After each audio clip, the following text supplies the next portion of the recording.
जय बाबा बर्फानी जी, भूखे को अन्न और प्यासे को पानी। बाबा जी के सभी प्यारे भक्तों को ओम नमः शिवाय। तो आज की वीडियो शुरू करते हैं। आज की जो वीडियो है वो है डंडी, सोटा या लकड़ी या लठ भी बोलते हैं उसे, अलग अलग भाषाओं में।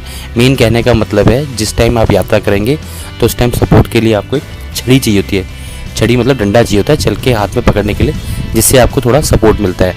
तो काफ़ी सारे भक्त पूछ रहे हैं कि मैं घर से लेके आना है या वहाँ मिल जाएगा, और कितने का मिलेगा और कहाँ से मिलेगा।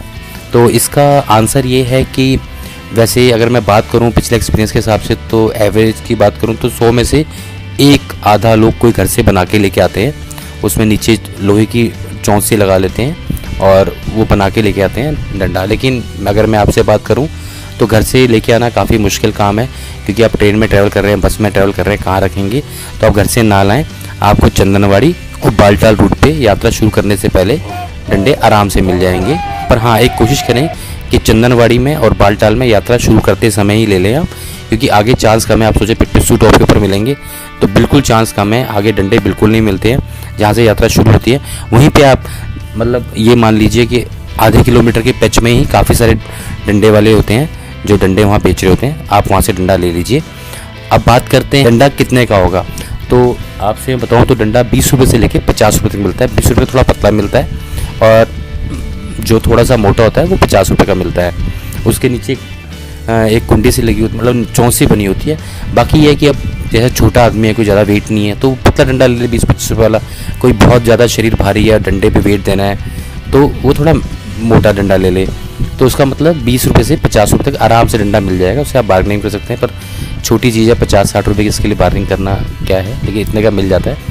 अब आगे बात करें डंडा लेते समय आपको किन किन बातों का रखना है। तो सबसे ज़रूरी बात, सबसे पहले तो डंडा नीचे से फ्लैट नहीं होना चाहिए। वो लोग उसको मतलब आगे से चौंच बना देते हैं छिलके, और उसके आगे टीन की पत्ती से लगा देते हैं कील ठोक के, ताकि बर्फ़ में या कहीं पे भी रखो तो डंडा थोड़ा आसानी से गड़ जाए।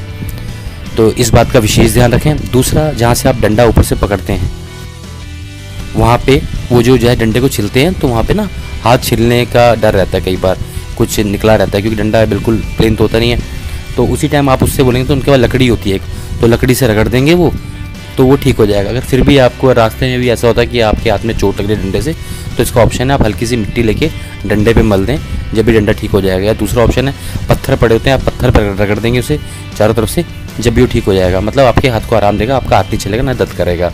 हाँ, तीसरी बात एक और, जब आप डंडा ले रहे हैं तो डंडे के बीच में ना जैसे गांठ होती है ना, लकड़ी के बीच में कई बार गांठ होती है काली काली गोल गोल गोल टाइप की।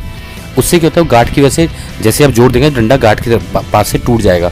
वैसा लगता है कि जैसे जला हुआ है या कहीं जॉइंट होता है ना गांठ के। जैसे पेड़ के बीच में जब पक्षी अपना घोंसला बना देते हैं तो गोल गोल बन जाती है गांठें टाइप की, उस टाइप का डंडा आप ना लें, क्योंकि जैसे आप लोड देंगे वो टूट जाएगा। जब डंडा ले रहे हैं जब भी आप दबा के देख लें वहाँ पे, लेकिन ज़्यादा वेट देंगे तो नीचे से टूट जाएगा वो। तो इसलिए आप ध्यान रखें इन बातों का, तो आपको आराम से मिल जाएगा चंदनवाड़ी रूट पे और बालटाल रूट पे। हाँ, दूसरी बात, अगर आप शुरू में यात्रा पे जा रहे हैं तो डंडा आपको वहीं से लेना है। अगर आप 2-3 दिन लेट जा रहे हैं तो उसके लिए यह है कि जो लोग पहलगांव से बाबा जी की यात्रा पे जाते हैं, बालटाल से नीचे आते हैं, क्योंकि पहलगांव से बहुत कम लोग नीचे आते हैं। अधिकतर लोग ऐसे करते हैं, तो पहलगांव से जाएंगे बालटाल से नीचे आएंगे, या बालटाल से जाएंगे बालटाल से नीचे आएंगे। पहलगांव से वापसी आने वालों का बहुत कम। तो बालटाल रूट पे मैंने अक्सर देखा है, जैसे पहले जत्थे में जाते हैं बाबा जी के दर्शन के लिए, तो जब हम बालटाल से वापस आते हैं तो वहाँ पर डंडों का ढेर लगा होता है। जैसे जो भी लोग यात्रा करके आते हैं अपना डंडा वहीं छोड़ आते हैं, कुछ लोग घर ले आते हैं। पर डंडा वहाँ छोड़ने का रीज़न ये है कि हमने तो यात्रा कर ली, अब डंडा किसी और के काम आए। कोई अपने 50-60 रुपये क्योंकि ज़्यादा खर्च करे, तो वहाँ डंडों का ढेर लगा होता है जहाँ पे चेक पोस्ट है। तो अगर आप लेट जा रहे हैं यात्रा पे तो डंडे आपको वहाँ पे भी रखे हुए मिल जाएंगे। अगर आप वो लेना चाहें, मतलब अगर, तो आप वो भी ले सकते हैं, वो आपकी इच्छा के ऊपर है। तो ऐसी तरह की बहुत सारी जानकारी जो आपको देता रहूँगा। श्री अमरनाथ जी यात्रा से जुड़ी किसी भी प्रकार की जानकारी के लिए आप हमारे नंबर पर मैसेज या कॉल कर जानकारी प्राप्त कर सकते हैं। भोले बाबा जी के आशीर्वाद से हमारी ये कोशिश रहेगी कि सही जानकारी और जल्द से जल्द आप तक पहुंचाई जाए। बाबा जी के सभी प्यारे भक्तों को ओम नमः शिवाय।